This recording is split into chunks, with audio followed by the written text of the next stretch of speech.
Good afternoon, everyone, and welcome to the Green Arrow FPL podcast from Fantasy Football Hub as we crawl out of another international break and head into Game Week 8. My name is Fergi, and as usual, I'm here with the brilliant Rich Clarke. Rich, how are you? And what colour was your arrow in Game Week 7?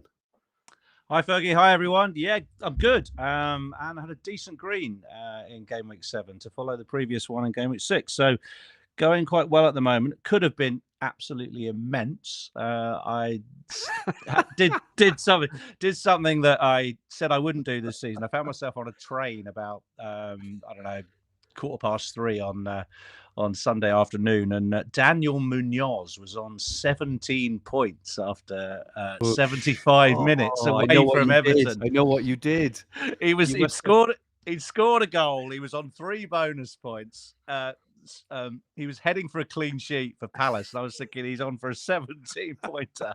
And I was on this app, FPL Game Week or whatever it was, and I was watching, how long it was to go, and thinking, I'm on for an absolute mega score here. And then I just watched his points just slide away as Everton won the match. He got booked. He lost all the bonus points, and he got DEFCONs, believe it or not, but he ended up on 8, which isn't bad at all. But to go from 17 to 8 in 15 minutes was really quite disappointing. Anyway, I won't moan. Semenyo. God, if you didn't own Semenyo last week, you're in trouble, weren't you, on the Friday night? Absolutely incredible. So he was great. I was late on him, but my God, thank God I got him in the end. And and it's all good. So up to about 1.6 mil. 7 points behind you, I think now. You're flying, mate. And the team looks good. I mean, I said to some of the ultras, I said the team feels like it's come back to me a bit in recent weeks without me having to do much. I didn't sell Saar when he got injured. Unbelievable. And that's proved to be, quite a good decision. So it's all looking okay. I've seen wildcards that look a little bit like my team. I was going to say, you've got a wildcard team there, Rich, and you haven't used it. It's unbelievable. No, that's right. So pretty happy at the moment with the trajectory. How about you? Absolutely flying, mate. Yeah, well played. I had a decent start on the week. So being a Spurs fan and playing Leeds and not having any Palace or Arsenal players, I knew I needed Spurs to turn up. And thankfully, in all fairness, they did. So I had a 12-pointer from Kudus, which was beautiful. Nice. That was so much needed.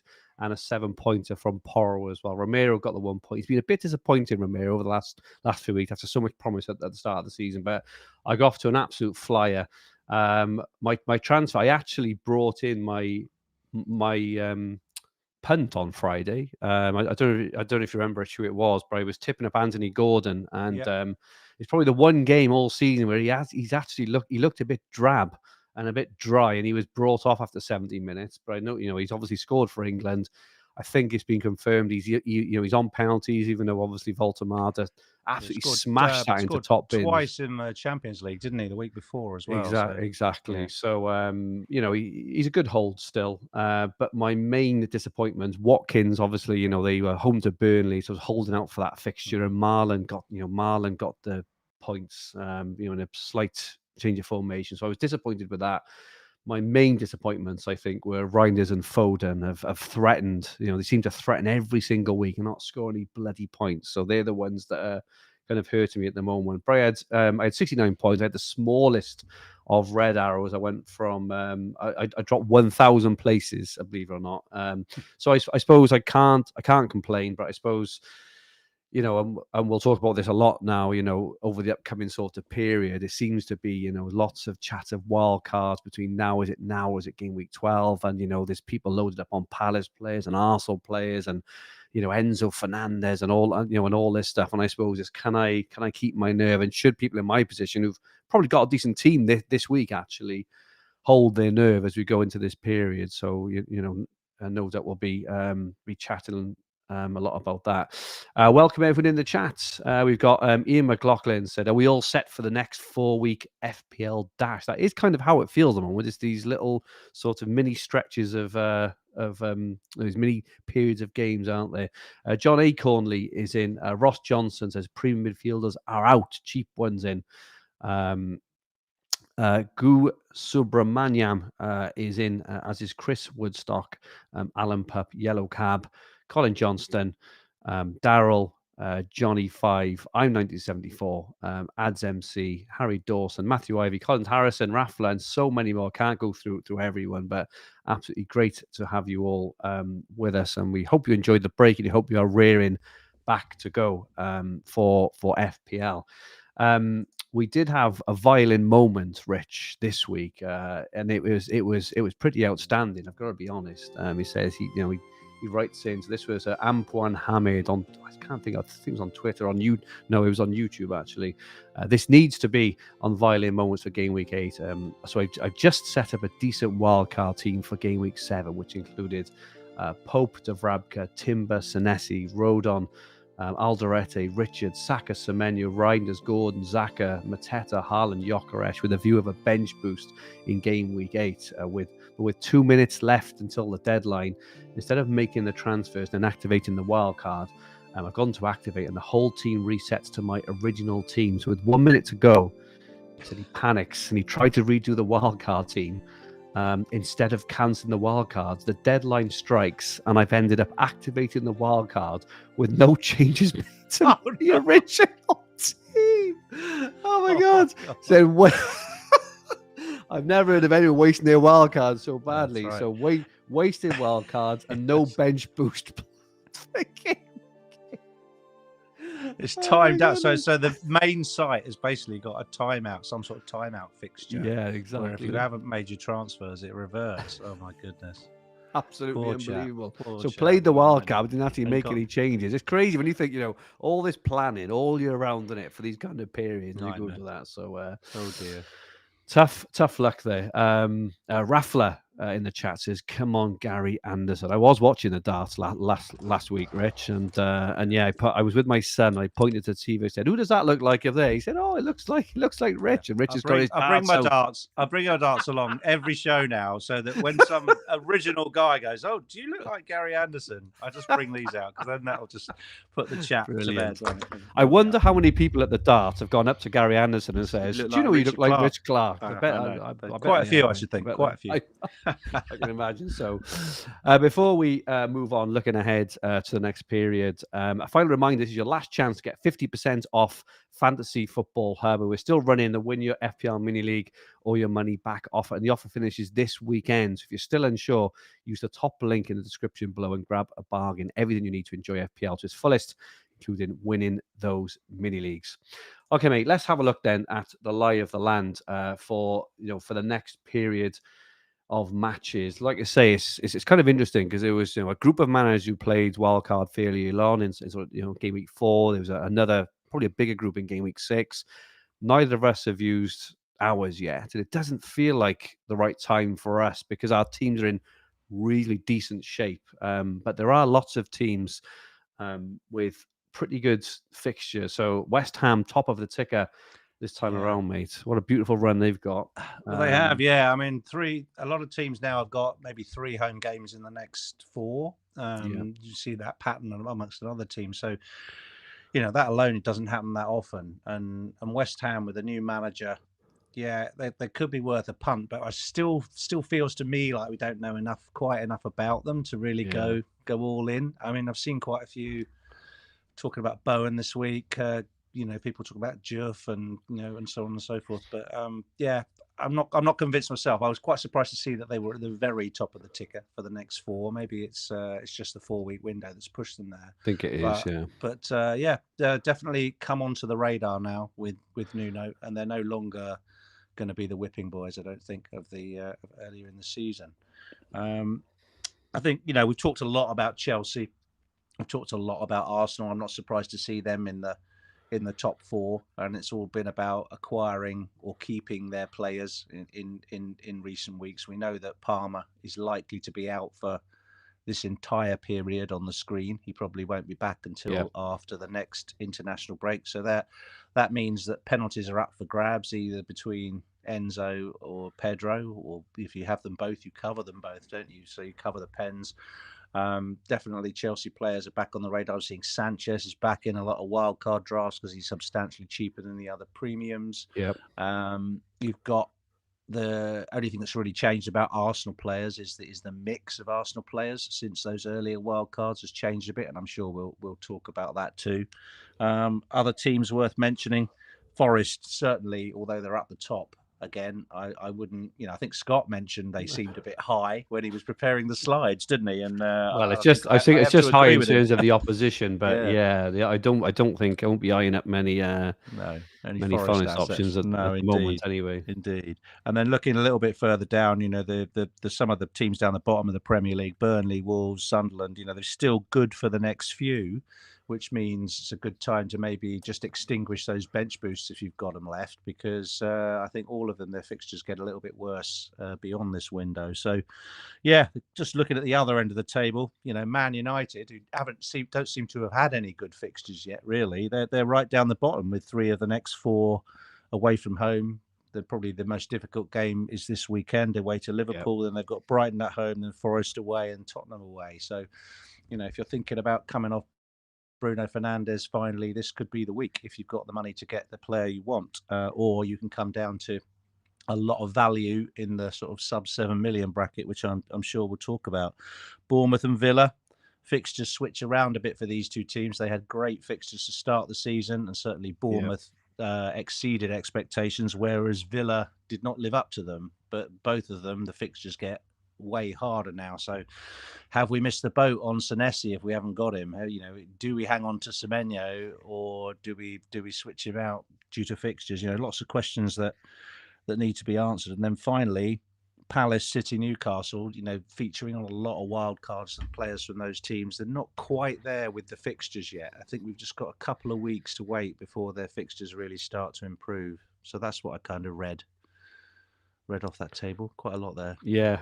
No, I do agree. I think the two most, maybe 3 most sort of interesting teams from a buy-in perspective. I think Arsenal and Palace. I haven't got any Arsenal or Palace, and they're the ones who bother me. They're probably 2 of the of the top 3 or 4, I'd say, in-form teams in terms of the way they look, solidity, scoring goals. But their fixtures for the next 2 are not that great. Apparently, Arsenal's form away to Fulham apparently isn't the best. Not that I read sort of too much into that. For game week 8, and then obviously they play Palace in game week 9 at home, which is going to be a really, really hard game, as we know. Palace lost last week, but they're still unbeaten. They lost, but still unbeaten. Palace lost, but they're still unbeaten. There's one for the clip, Scott. There's an oxymoron.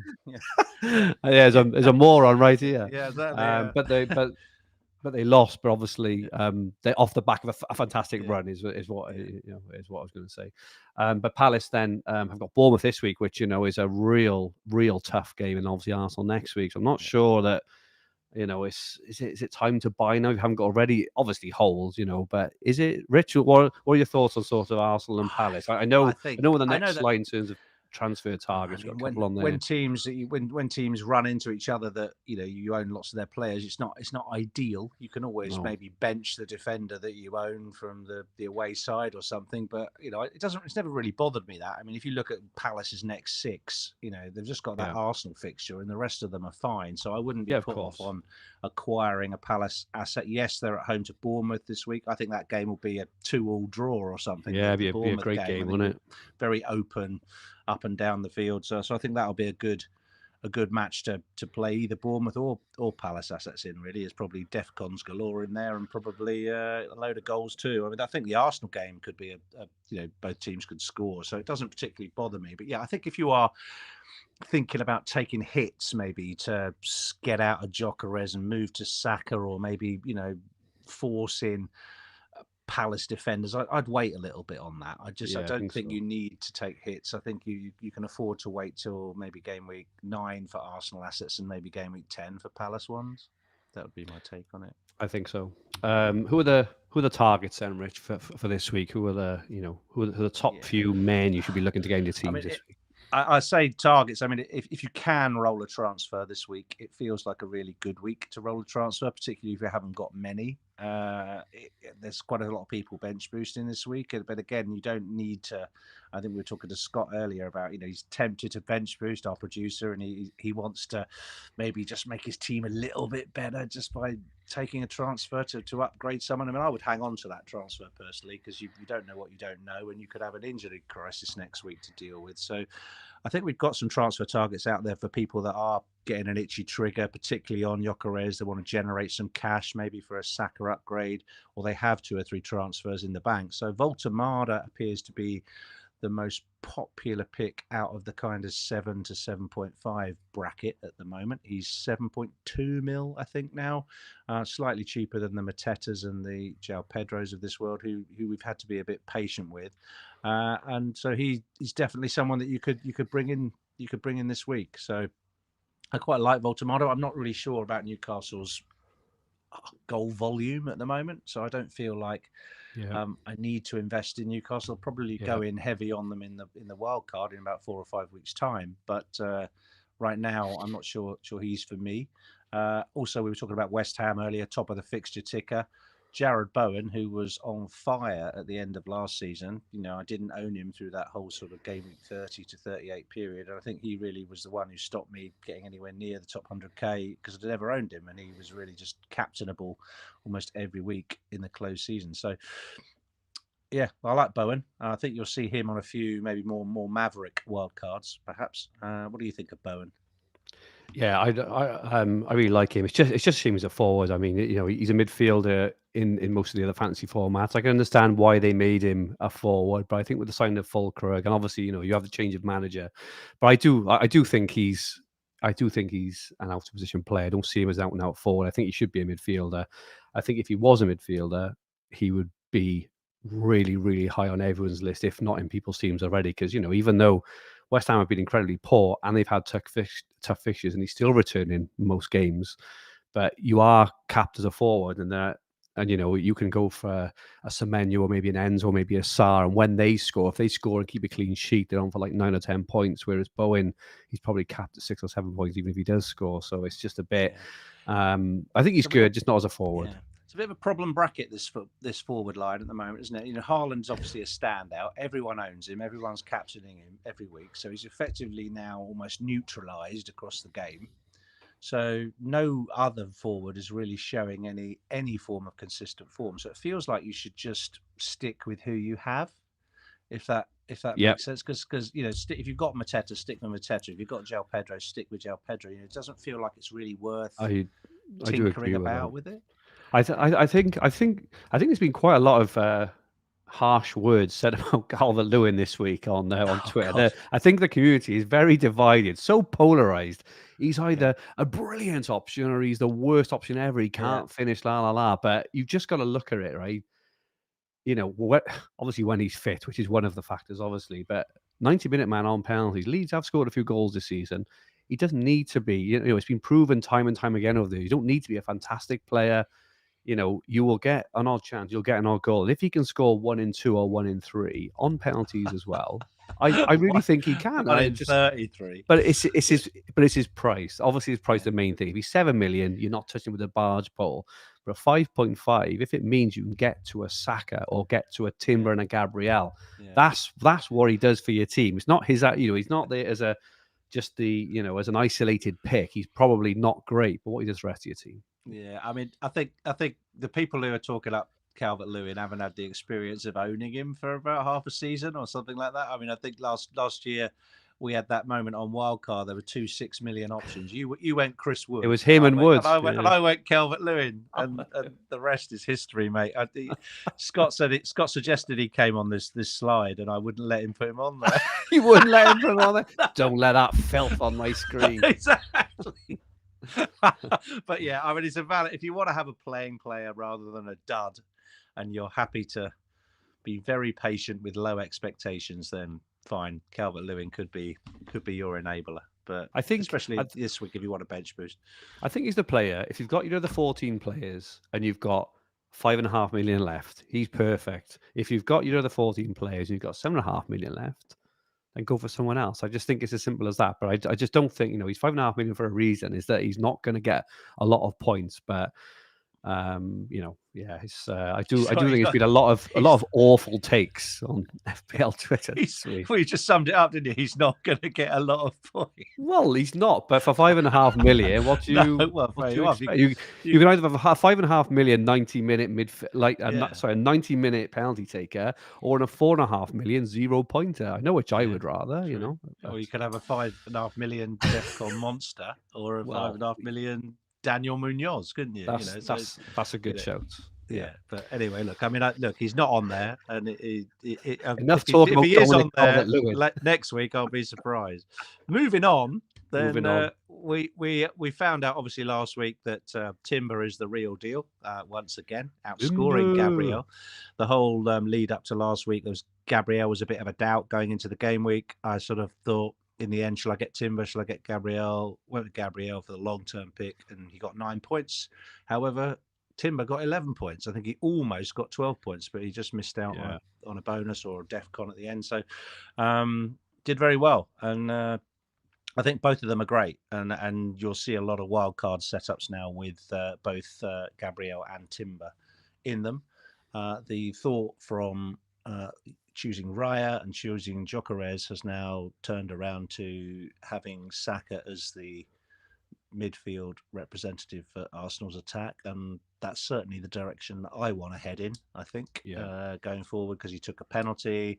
So lots of speculation on whether or not he'll get all the penalties or he'll share them with Gyökeres. But what do you think of Saka? I mean, I think he's just running into some form and fitness now. Look good for England. Agree. I think it's all aligning for him. If you had to pick the two, Saka has been in and done it for Arsenal year on year, right? He's a premium asset. He's a wonderful player. He's on. Well, I haven't seen the last match, but he's mostly on corners from the one side anyway, isn't he? Like, how many times last year did Saka bend it onto Gabriel's head? It was just time and again, wasn't it? And I mean, if he is on penalties, and because you've got no Palmer, because Salah's not really an option at the moment, he's kind of affordable in people's teams as well. So Saka over Gyökeres for me, definitely.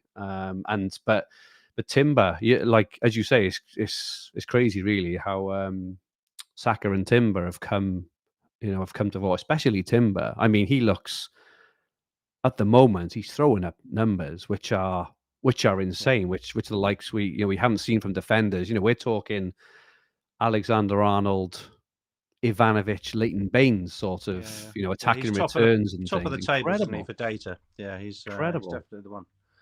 What would you do then? Just if you were one of these early wildcarders, Fergie, and you had set up with Raya, Gabriel, and Gyökeres, in all your fantasy experience, would you move that around to get on the right Arsenal assets now, or would you stick with what you have? No, I don't think so. I think that while I prefer Timber to Gabriel, I think it's close enough. We're maybe talking a point, a point a week on average. I do think that Timber will likely get one more attacking return than Gabriel over a period of 4 to 6 games, for example. Like, we're not talking about every week here, right? They're not going to score every week.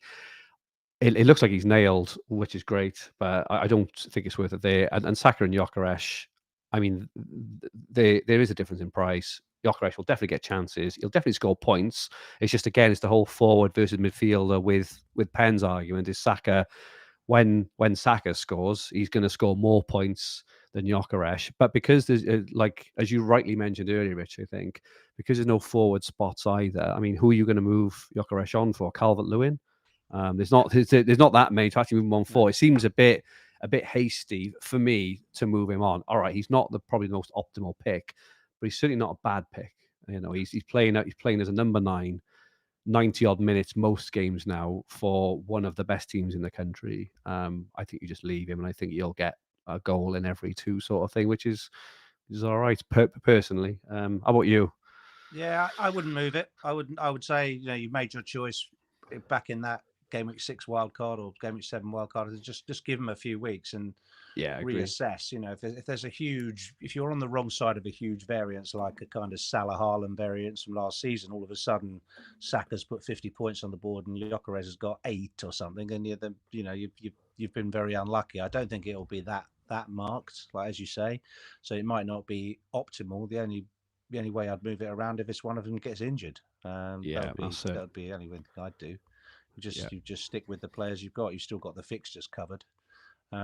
So yeah, I'm quite glad though that in some ways that I can now move for the right guys Yeah, same, over the same. coming weeks. So that's almost like puts us a little bit of an advantage over the wild carders. We can both have these two by game week 10, hopefully. And what are your thoughts on the second coming in terms of Enzo Fernandez? Because he seems to have gone from he was an all right pick maybe to my goodness, he's absolutely essential over this He's last the week new or two. Lionel Messi, isn't he? Basically, according to Twitter. So, yeah, I mean, he's still a slight doubt, isn't he? We're waiting for the press conference and the confirmation that he's going to be okay for the weekend. But the general take is that he was just rested and he had a bit of a knock and there's a bit of an international injury, right? So hopefully he'll be all right. But it doesn't stop hundreds of thousands of people buying him in advance of the press conferences. But yeah, I like Enzo just because he will ensure you cover the penalties for Chelsea coming into a fine run of fixtures, because there is jeopardy over whether him or Pedro will get them.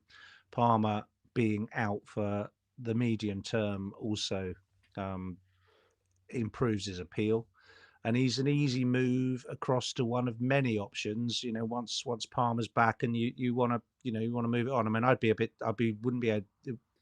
I would be blocked on Palmer if I got Enzo in, which means I'd have 3 Chelsea players.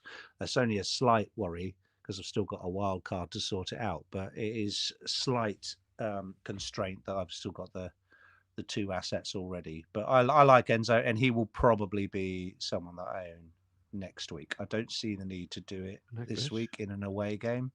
It's okay. It's a nice away game.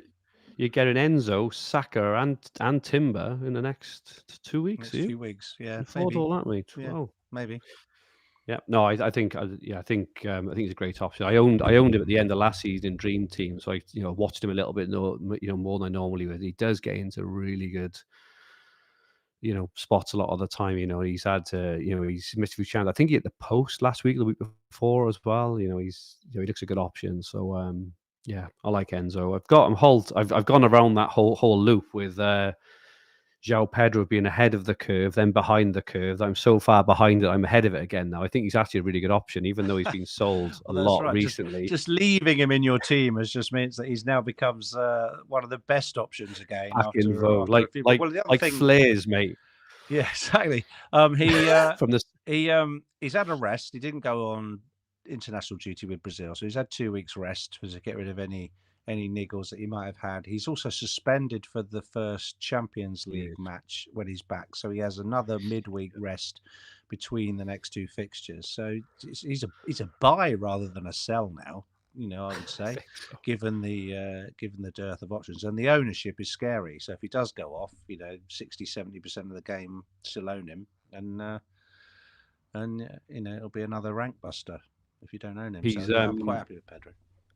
I saw he's only had 2 shots in 4, and is it none on target or something? So he's not exactly been on it there. But these next few fixtures, particularly this one, actually Forest, I think is a really good fixture. Chelsea have had 3 red cards in some of those games, so it's made it very difficult for them. But yeah, I think Pedro come good again. I think he'll get plenty of returns in the next month, so I'm all right with him. Let's have a look at predicted points for the next 4 weeks. And Haaland tops. He's only just mine from Salah. 28.5 points predicted for Haaland. Salah's fixtures, well, he's been off it really. Obviously, the AI and predicted points are very, very largely weighted against historic performance. But just kind of watching him, I just don't feel that nerves at the moment. Rich, just briefly, your thoughts on Salah over these next few weeks? Well, he's not going to. I don't think he's going to stay completely quiet. He's got a fantastic record against Manchester United. So I think if you do still own him, or if you're doing a wild card with him in it this week, I think he's probably likely to return this weekend. But is he likely to return, any better than a Semenyo or an Ismail Assar or whatever? I think he's probably going to be getting that kind of return around the sort of 7-8 million good player at that level. So he's just not worth 14.5 million, it would seem, on this form. I think he's ranked something like 58th for midfielders on his expected stats so far, or on his actual his actual non-penalty XG per 90 or something. One of them, he's really low down the table. So I just don't think he's worth it. And until his form picks up, I think we've made the right decision to come off him. Liverpool still seem to be a team that we need to learn a little bit more about. I think, Gakpo could end up being the value shout in the Liverpool team. But he sold him last week. Yeah, I know. Sold him last week for Gordon.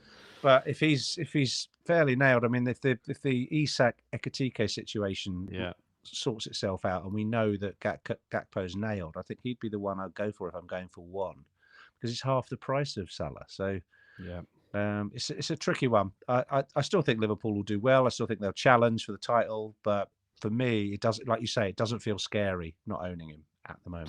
For the first time since he joined the Premier League, really incredible. Saka is right up there, 22, as is Mateta, Semenyo and Gabriel are all really high on those lists. Isak, I think we've got him on 71 minutes average at the moment, which feels about right. Bruno Fernandes on 21, Gyökeres 21, Raul 20, Timber, João Pedro, Bowen, Sarr and Foden all hanging around the 20 points mark. One player we haven't mentioned yet is Eze, Rich. Obviously, Odegaard looks like he's going to be out now for a fair few weeks. What are your thoughts on Eze? Could he be, those and affordable? If you can't afford Saka, is Eze well, the shout? I do think there's an opportunity for him now. I think he's flying under the radar quite a bit because he's as yet to, I think maybe some of the algorithms haven't quite picked him up yet in terms of the his likely contributions to come. But of course, he needs to start delivering on that before they'll come up a bit. So you may see Eze featuring later in the program, but he's not on this predicted points chart. He's right down the bottom. He's down the bottom. 19.7, which is, and bear in mind, third place is only 3 points more. This is all very, very clustered. It is quite well clustered. Yeah, I like. I own most of the players in the top half of that chart, so that'll bodes quite well. Yeah. I did see though. Did you see the internationals that Sweden had both Gyökeres and Isak up front for them this week and lost, and they're definitely out of the World Cup. They're not going. A bit of front line like those two, you'd never have bet they couldn't get through that group, could you, or make it to the playoffs? But they couldn't do it on international duty either. So there you go. I don't think Isak's fully firing yet, but there's definitely a hat trick around the corner, I would think. Yeah, and then we'll all be. They know Ronaldo on the internationals, hasn't he, mate? Scored. Did he score at 41 years old? Incredible. Still keeps happening. The less we talk about Wales, the better. But many congratulations to England. Well done. Yeah, blah blah blah. Let's talk wildcards. And this is a really interesting period, as we mentioned, for whether to wildcard or not. Do you think, Rich? I suppose my first question.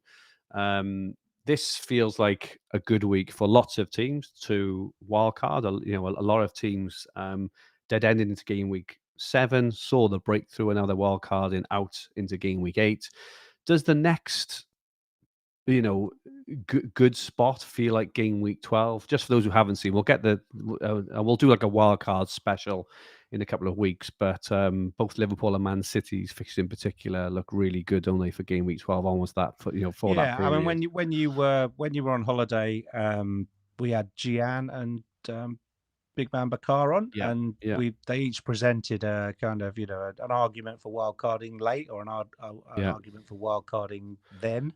And Gian did a nice feature on the whole strategy around game week 12-13, when the fixtures really swing for City, Newcastle, and Liverpool in particular. They have really nice runs, all going right up through the Christmas period, and they play all the promoted teams, and so you can do a real wholesale switcheroo of your team if you're brave enough to do that, and drop a lot of your Arsenal, Palace, Bournemouth assets out of your team and bring in City, Liverpool, Newcastle, Brentford, maybe, assets as fillers. Basically, you've got to kind of be committed to doing that, but you can then really play the fixture upside.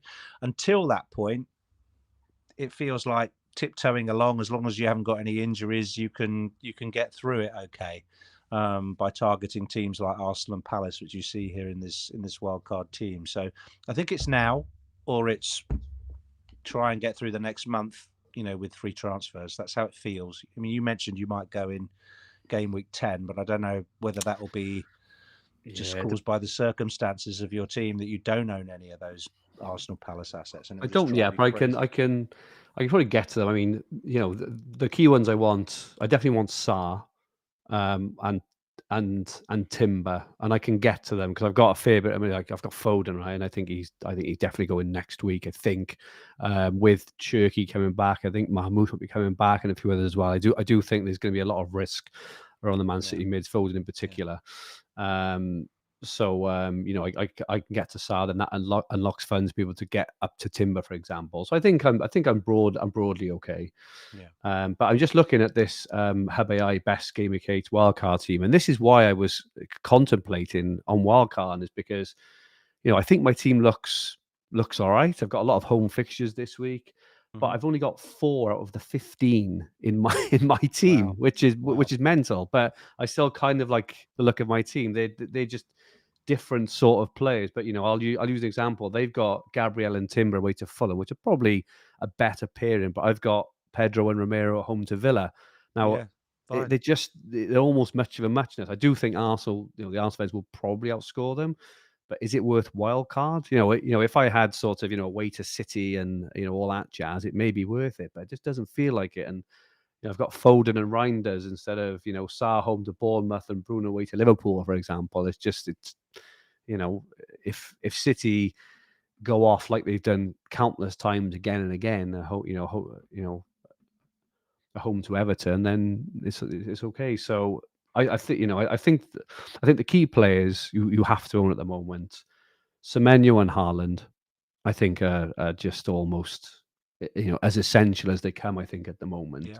And then maybe an Arsenal defender, which I haven't got an Arsenal defender, but I have got a decent defense this week. So, but yeah, what are your thoughts on we'll get onto your team later, but I think Yeah. if you could always bring in an Arsenal defender this week if you don't fancy doubling up on Spurs, but there isn't necessarily. They've got a decent home game, so you don't have to do it. It's an Arsenal on away Exactly. game. Fulham could easily score in that game. Exactly. It's not, and then you're thinking that was a dumb move. So the thing that sticks out with me with this wildcard team is, and I think I know why, because I'm starting to understand the way the algorithm works, is that Saka isn't in it. Yeah. And that it still likes Bruno Fernandes, even though he's away to Liverpool this week, even though he's adding different form. Can you explain that, being close to the team that develops this? Because basically I look at that and think, God, you've got to have Saka in there. I'm sure the chat will probably agree that you would go for Saka now over Bruno when you were doing a wild card. It just looks at the sort of broader picture. It just looks at a couple of players. Let's just say, for example, he's looking at Bruno and Sarr, just as an example, and it feels that it will score more points than that. Will that be Saka and a 5 million, Saka and a Dewsbury Hall as an example or something? So it just looks at the overall sort of, but it's the solver's also built into this, so it looks at five weeks in advance. Now we can't see, or I can't see the transfers is planned. Our developers can, but when it builds this team, it's got a 5-week plan of who it's going to take out and bring in, etc., etc. Right. So it may be looking to bring in Saka. I mean, like I've mentioned this. I think Saka's points for the next 2 away to Fulham and home to Palace. While he could do well in both, they're not massively optimal, are they? And maybe it's got maybe the solver has a plan to bring in Saka in 2 weeks as an example, to downgrade Bruno to someone else, to Gordon maybe, or perhaps. And so therefore, being a fairly subjective, eye testy type manager, that's where I probably challenge it to say, I get all that, and Bruno's going to get DEFCONs, and he's on penalties until he's not on penalties, if you like, and then Saka we only think is fully on penalties. So all that sort of, they're all factors, aren't they? But apart from that, I mean, they look as a great team. I think it's really good, and I would probably save the million on Munoz and go to Richards. I'd agree with that. I think although Munoz is an exciting player, if you've spent your 2.6 millions on Timber and Gabriel, you can't really afford Munoz as well. Feels a bit too top heavy. So I like the Richards pick. I think Mateta is good for long term. I mean, that is my front three. It's your front three as well, isn't it? No, I've got Watkins, mate. I'm ahead of the curve. And it's got Enzo in there on the bench, ready for upcoming fixtures, it's stuck with the Defcon monster of Senesi. I'd been saying to people this, I'd probably have Rodon over Estev now. Yes, Probably just looks the better of the 4 mil defenders. I mean, it's only 2 players out there from, the kind of FPL community, right? It would probably go Bruno and Minter out for Saka and a 5 million, say, or something like that. Would it? It wouldn't be far off, or maybe it wouldn't have Senesi on the bench. Maybe it would have Rodon on the bench, and then it would have Saka and another 6 million or something. But it's not massively far out. But the algorithm loves Bruno, as all the algorithms do, right? Because his historic performance is just so strong, and he keeps performing, doesn't he? So he does. Any thoughts? I don't own him. Any thoughts on free hit, Rich? Because that's an interesting. We haven't talked about it all season, really, and just a bit stuck. Is it going to be oh God, I don't like looking at my team this week. I'll just free hit. Is that strategy? I mean, isn't there a week when Liverpool and City play each other? Is it game week 11? I think it might be 11. Yeah. I mean, that might be a week if you are. I mean, we're not loaded on their players at the moment, so therefore, if you haven't loaded on them before game week 11, it may not work out, but it could be like if you do load on, say, 3 Liverpool, 3 City, and then they play each other, you can free hit out of that. Or remember, we've got this, we're talking about Palace a lot. We've got this Palace Liverpool match coming up in the Carabao Cup, and that could still result in a blank or double game week around game week 17 if Palace win that match, which they're quite capable of doing. All of a sudden, you might have a blank game week or a small double to use the free hit in. I'm not that worried. I think there'll be a nasty looking week coming up between now and Christmas, and I'll just use it then. Yeah, so it's funny though, not actually planning as part of a strategy. It's like we would never just I'm going to use the free hit this week. It just never happens, is it? Because it's always part of a broader strategy, but it's just not at the moment, is it? It's I think we did. If you remember last year when we had 2 years, we had the terrible free hit year when it was the lowest scoring game week ever, and then last year it turned out to be the highest scoring game week ever. It was game week 34. Pointer, and right. And that one, if you remember, was when all the big teams were playing all the the whipping boys. So I don't know if there's a week when City are playing Burnley, Liverpool are playing Leeds, and Newcastle are playing Sunderland or something like that. Then it would be good. Well, in that game week 11 you just mentioned, I just had a look. Obviously, Liverpool and City play each other, but the teams would be targeting, Rich. West Ham are home to Burnley, Fulkrug captain, and Forest are home to Leeds. So we'll have Chris Wood as vice that week. That's the game week 11 effort. Doesn't sound like a good one to play it in, does it? No, really? It doesn't. No. Fergie is a punt for game week 8, and Rich, you pinched my punt this week. You got in there first, and do you know what? This is. I feel embarrassed this week because I've just spent the last half an hour bad mouthing my punt this week. I can't believe it. I still think, for everything I said, which I kind of stand by, but I still actually think that he's going to score a few points in these next few weeks. I'm trying to reverse my thing now, but I still think with a lack of forwards, he's a decent option. If you've got a third forward, I prefer this player over most others. Maybe not Mateta, but I still think this guy is going to score points. He's scoring points all season. Tough fixtures. He's not a midfielder anymore, which obviously kind of kills his appeal. But I like I say, you've pinched my one, so I had to get someone on the hurry. But I still think this player is going to score points, and he's low owned, and that's the whole point of the punt, right?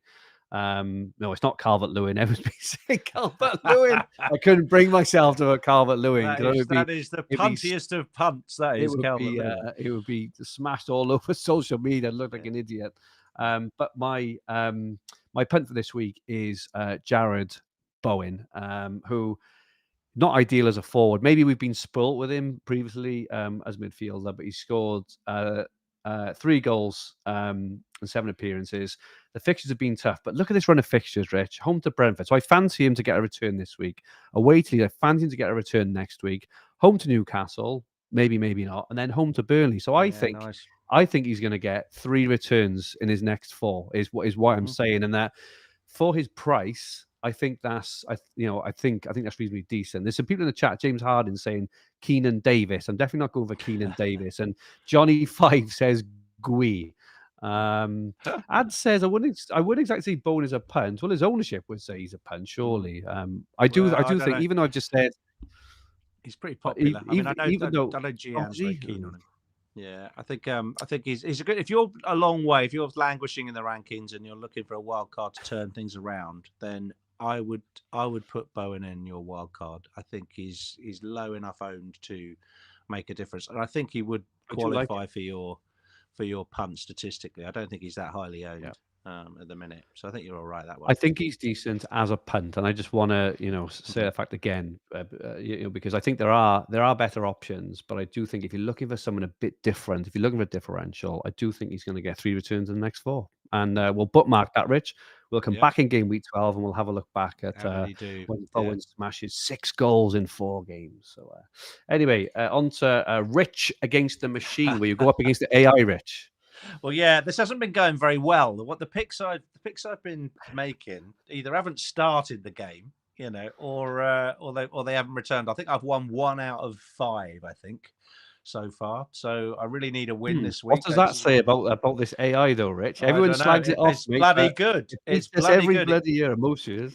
Well, it gets a lot of stick, but it knows, how to predict points for players, and it often doesn't underbid, a player's thing. So what I'm looking for here when I do it is I'm looking for someone who, if they get an attack in return, generally, because I normally pick an attacker, they're going to exceed the predicted points. So that can be by 0.1 of a point, as long as I count that as a win. If they're predicted 4.9 and he gets 5 points, then I count that as a win. But it's quite hard to find people. But because I think the AI is a little bit behind the curve on the Martin Odegaard injury, I've gone for Eberici Eze this week as my Rich against the machine punt. I think he is predicted to get 4.7 points.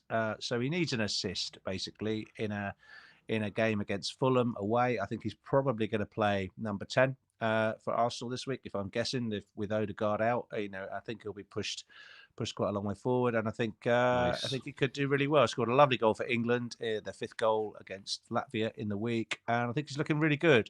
So my pick, I don't know if he was going to be your Fergi as a punt this week. He was my number 1. Yeah, I think he's good, and actually I wouldn't write him off on the as a full-time pick actually as well. If you want to go a bit different and not go for Saka, a lot more affordable. I think 7.6 maybe. Yeah, or 7.5. I think he's a great option. Yeah. I really do. I think he's a great option for FPL in general. So yeah, really like him, and was quite surprised that his predicted points were so low. So you might want to have a look at that tomorrow in your. I also think, mate, sadly for us, that I think he's such a good player, and I think he can make. I honestly think he can play. He can make such a pivotal sort of difference for Arsenal that I think he enhances Gyökeres's chances of scoring as well. You can see him turn in a couple of players, doing a little feint and a shimmy, and just putting in Gyökeres for an easy finish because he's that good, isn't he? So I really think Eze is a fantastic player. And when Eze was linked, if you remember that start of the season when Eze was linked with Arsenal, they were saying when Eze goes, he's going to be in my team, and no one's really got there yet because he hasn't quite. He's a bit like Simons at Spurs. He's not quite settled in yet. They kind of build him into the team.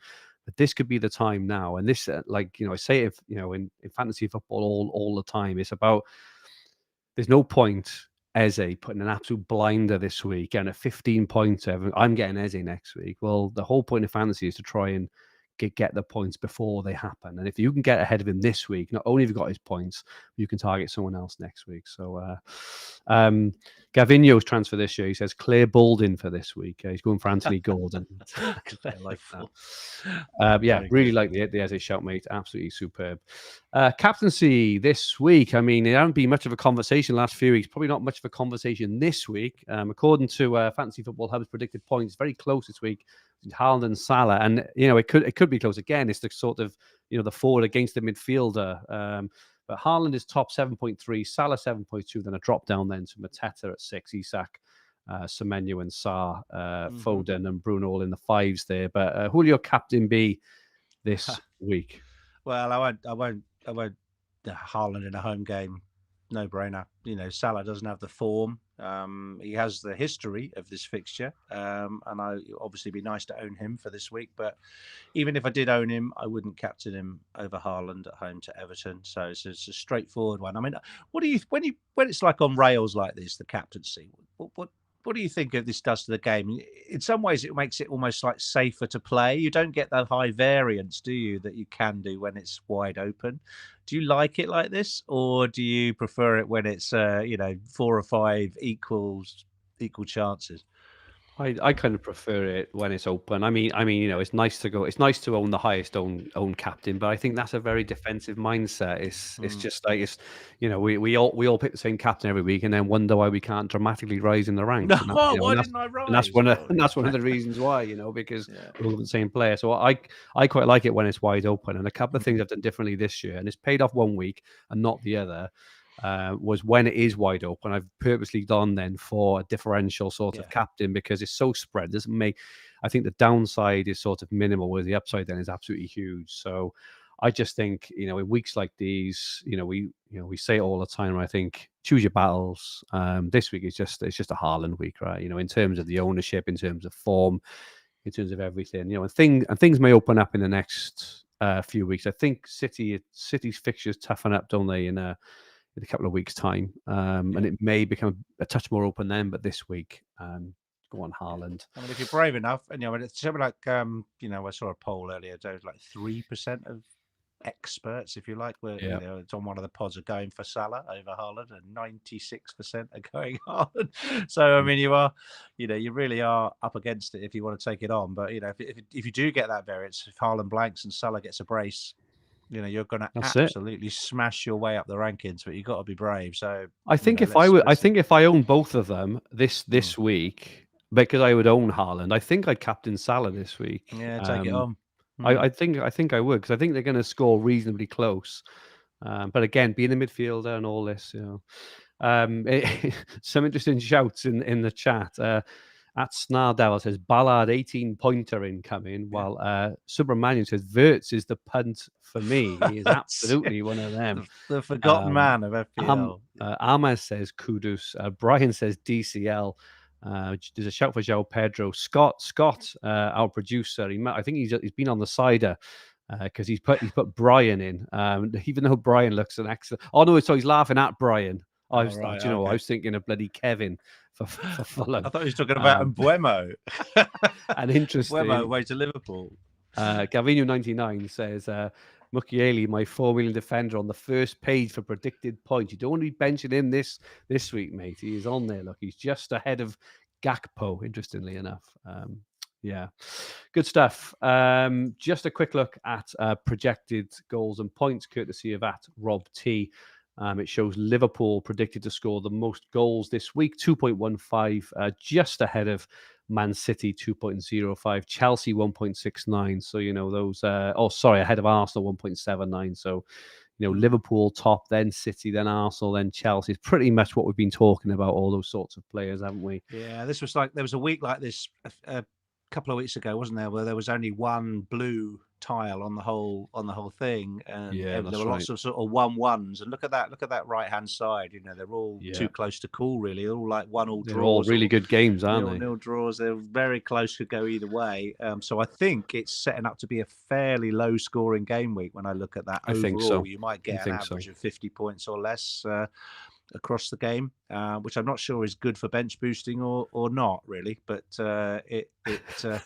it's just speaking or wildcarded purely selfishly, or wildcard, because you always want a kicker, don't you, when you do your wildcard straight away? You always want a triple up on a plum home fixture, don't you? Yeah, you do. And I'm not sure we're going to get it. I've got a funny feeling Man United are going to turn up against Liverpool in the big one on Sunday, but that's just call, me. Mate. That's a call. Just me, but we'll see. But what else sticks out for you there? I mean, the Burnley Leeds fixture. In particular, that don't stick out for me, mate. I gotta be honest. It is, because it's a huge bench boost fixture. If you think about it, quite a few people have got at least one Leeds asset. Quite a few people have got at least 2 Burnley assets, and they play each other on Saturday afternoon. I mean, which game would you least likely tune into purely from an entertainment perspective? But that might be the one I'll watch if I can. Burnley and Leeds. I think Yeah. both of them are going to score. I got to be honest. Yeah, I think I both of hope them looks not. a bit a touch shaky at the back. Jaden Anthony's in. He's been injured, hasn't he? But he should be back maybe Was he? against Leeds. I So, think if I was going to pick a fixture on the inverse, one that will be really entertaining me, I'd probably look at that Palace-Bournemouth fixture. I think that will be end-to-end humdinger material, that one. what do you think of Spurs and Villa, mate? How do you think that game is going to go? Well, funnily enough, I'm going to see my daughter who lives in Walthamstow on Sunday, and she lives really near Tottenham. Yeah. So I'm dreading the traffic because I've got to get around the traffic to get to there when that's going on. So yeah, I think quite close to call. Villa have been a bit better recently. Spurs have been a little bit not so good. So I don't know. Score draw feels like. What do you think? Yeah. I'm I've got hoping Rogers. hoping I've 2-1 got to Rogers in that Spurs. fixture and Van der Ven, I think. So probably, obviously playing them all if I'm bench boosting. But yeah, I'm quite hopeful Rogers can get a return in that game. I don't know. I think Spurs maybe 2-1. I know Watkins is flagged, which will make it a bit more interesting, maybe. But are you going to get rid of Watkins this week? Then can we come on to that in a minute? I suppose. Yeah. We'll talk about that in a sec. Just quickly on to clean sheets. Man City and Arsenal overwhelming favourites this week for clean sheets with 44 and 43% chances respectively. Leeds and Sunderland are next best with 36, and then the rest are, I'd say, much of a muchness really. So, Rich, we've got your team now on screen. Do you want to talk us through your team and plans for the coming week? Yeah, all being well in the press conferences and no flags, which I don't think I've got at the minute, I'm going to bench boost. So it's active at the moment. So I've got to remember to cancel it if I decide not to, because you can do that with this one, at least switch it on and off. Yeah. But at the moment it's active. I not rolling sure and active. Yeah, not sure I would set it up this way if I was looking for the fairest bench boost. I think if I ask the algorithm to optimize my team, I think it'll put the Burnley boys in the first 11 and it'll drop Sanchez to the bench and it will drop Anderson to the bench and play Estev. So I don't mind if there's not that much in it, but they've all got to play. They've all got to turn up, and I'm fairly confident they all will. I don't think I've got too many risks on starts. You never know, but Munoz came back a little bit late from the Colombia game, but he didn't play in that fixture, so I don't think he'll have a problem with fatigue. Reinders, I guess, could always get a rest, but hasn't had one so far, so I think he should be all right for the start the game against Everton. And I just really want to get 15 players on the pitch. I think I've learned from you. You were extremely confident about your game week 1 bench boost. You had a great score and were proved to be right, and everyone in your team played. And that's really all you can ask for. I think after this week, it's really tough to pick out another week between now and maybe game week 17 when I could play the bench boost, really. I think Burnley maybe have Wolves away next week. I could maybe play it next week, but I actually think this week's a better chance with the home fixture. So I'm going to go for it this week, all being well. I think quite a lot of people are bench boosting this week if they can. Well, best of luck, Rich. I think my lead over you, my crowing for the last 2 months maybe comes to an end this week, unless obviously, I don't know, Foden gets a couple of goals or Gordon turns up and your guys are quiet. But I think the bench boost will, and the rest of your team, to be honest, you've got a superb team already. Without using any transfers, it's looking really, really strong. So yeah, I can see you've got a 98% team rating overall. That's going forward. And you haven't used your wild card yet. And 94% game week rating. That's without the bench boost as well. So I think you're looking in really good shape there, mate. Very well played. I feel. It feels like it's come back to me a bit with the saving the Saar not transferring him out. I'm happy that for Bruno to play the game against Liverpool, he could absolutely get something. He probably will get DEFCONs. He'll be running around anywhere like a mad thing anyway. But the likely plan for me going forward would be that I need to generate a little bit of money next week to bring Saka in. So Bruno will probably go for Saka next week, and I'll probably move Rogers out for Enzo to be able to afford that. And then I've got Enzo and Saka in the midfield over Rogers and Fernandes. So it's looking pretty good, isn't it? I think, if that all works out. Yes, it is. I'm going to be looking up at you soon, mate. I might have to free hit just to catch up with you. Your recommended transfer this week, Rich, from Fantasy Football Hub's AI is make no transfer. It's save your transfer, which is crazy. So you're bench boosting, but you have got an excellent, very well set up team. So very, very well played, sir. Superb stuff. You can get your own transfer recommendations. Top link below. Last chance, 50% off Fantasy Football Hub if you join before the Gameweek 8 deadline on Saturday morning. Looking at my team, I'm okay. I've got my Gameweek rating isn't that good. 88%. It's nowhere near as good as yours. I've got a very different team to you, Rich. Very different indeed. So the template colour as well. I've got Sanchez. Obviously happy to have Sanchez at the back. It's telling me, the AI is telling me to play Romero Ekdal from Burnley's home to Leeds. I hope he's back. He missed last week through injury, but he's been pretty good this season. He's quite good on DEFCON as well. And Senesi away to Palace. Now, I looked up Porro because at the moment it's telling me to bench Porro. And the reason is we've got Porro down at 70 odd minutes because it's concerned, rightly, I think, about this three-way rotation between Porro, Spence. and Udogie. So I do think I'm probably going to play Porro because I think when he does play, I do think he has really good upside. So probably am going to start him. I think probably ahead of Ekdal, maybe probably ahead of Ekdal. I think so. Double Spurs defense again. Then got midfield of Semenyo, Foden, who's been disappointing so far. Kudus, who's been superb. I'm really happy to hold him actually. Reinders and Gordon, and then the front two then of Haaland and João Pedro. So I've got Watkins. He's currently on my bench. I haven't really thought about him much, in all honesty. How can you bench Watkins? £9 million. When he was injured, £9 million. Well, he was injured, which is the reason why I benched him in the first place, and he's flagged. So according to the AI, he's obviously down there at just the 4 points because he is flagged. But I probably will play him. Who would you bench, Rich? I would bench Ekdal. I would play Porro against Villa. And who would you play? As the chat is saying in the chat, Ahmed saying, "Goodness me, play Porro against that toothless Aston Villa." I will be playing him. What if I play Watkins? Who would you bench for Watkins? Well, I'd probably sell Reinders? Watkins. I'd sell. Yeah, but who for? Because who would I bench? Who would I bench on that front seven? Gordon? No, you couldn't bench. I'd probably have to bench Reinders if I sold Watkins. I bench Reinders. Who would you sell him for? Don't say Calvert-Lewin. Walter Marder. Well, I can't. Or Mateta. I think that's a bit sideways. Mateta's your commitment to sort of going long on the wild card because you'll want Mateta from game week 10 onwards. Well, so not wasting a move, and you'll get enough money to get rid of Foden to Saka next week. I'm probably going to save. As Ahmed has just said, I'm probably going to save. And the reason is, Rich, I know I'm benching a 9 million player, which sounds crazy, right? But I want another week's worth of information. Is it Europe next year? I think it is, isn't it? So Villa in Europe, for example, and all teams are in Europe. So, there may be injuries and things. But that means next week for free, I could potentially do Watkins to Calvert-Lewin. Please don't scream, everyone. But I can then take my pick out of. I can do Foden straight to Saka, for example, for free.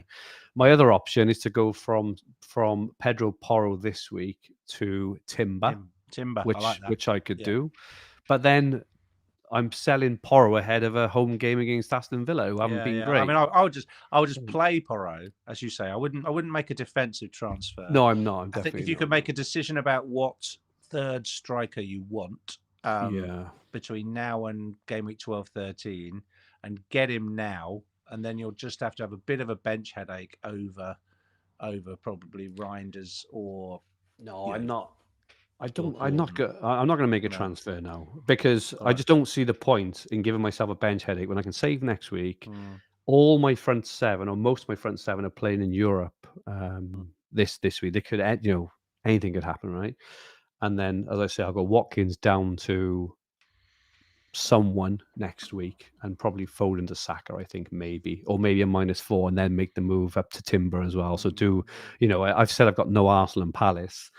I could do, for a -4 next week, I could get in two Arsenal and a Palace player, for example. So I could see why you were thinking of wildcarding. But isn't it funny? I'm saving, but I could wildcard. There's just no.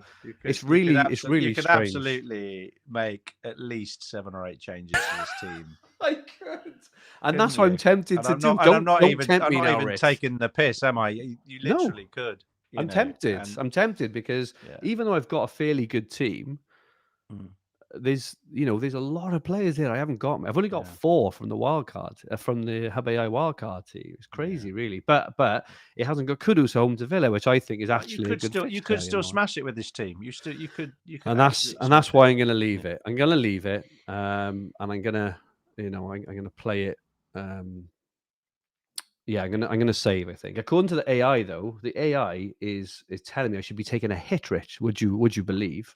It's saying I should go Watkins to Mateta and Porro to Gabriel. So it's saying hit recommended. We think this week taking a hit is worth it as we predict you'll gain more points overall. So I wouldn't write it off. I took a hit the other week for Bruno and it was a nightmare. Got minus points, didn't he? But it was. If you're playing the long game, I think consider the hit. You've got to decide though if you're going to wild card in 12, 13, or you're going to do it in 9 or 10. Because if you're going to go early, it's not worth the hit. I'm not wild card in this. I'm not doing it this week. No, I'm not. I'm just leaving it, mate. I can't believe you're encouraging me to take a hit when I've got a perfectly good starting 11 and a benched. I'm benching bloody Watkins. You're bringing your team. You are able to catch up a little bit on that curve you talk about.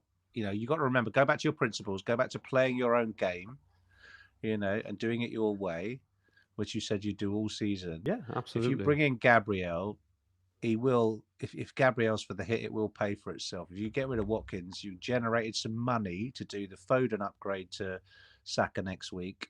You've got Mateta in for game week 10. And Mateta's got a home game this week, decent vice captain this week, Mateta. So I can see why it's recommended that. I can, but if I find myself in hit mode, it just means next week, and because if I do that, I still can't afford Saka next week. So I don't like it. Cavino in the chat says recreate the violin moment, Fergie, wild card and roll. I like. But James Harden has got it spot on. He's put the wildcard team as hard fixtures. It's a good differential team for this game week, and that's how I'm thinking about it, and that's how I'm playing it. Like the old me last year, mate, would be scared, and I would just wildcard into the template now because I've got an offish week on paper. But I do think I've got triple Spurs at home to Villa and triple Man City at home to Everton. I mean, that's a massive differential. It's almost like your team looks a little bit like a free hit team this week. Doesn't it? Stop flirting with me, Rich. Stop flirting with me. You're trying to make me wild card, take a hit, and now you're saying I got a free hit team. Goodness me. No, good stuff.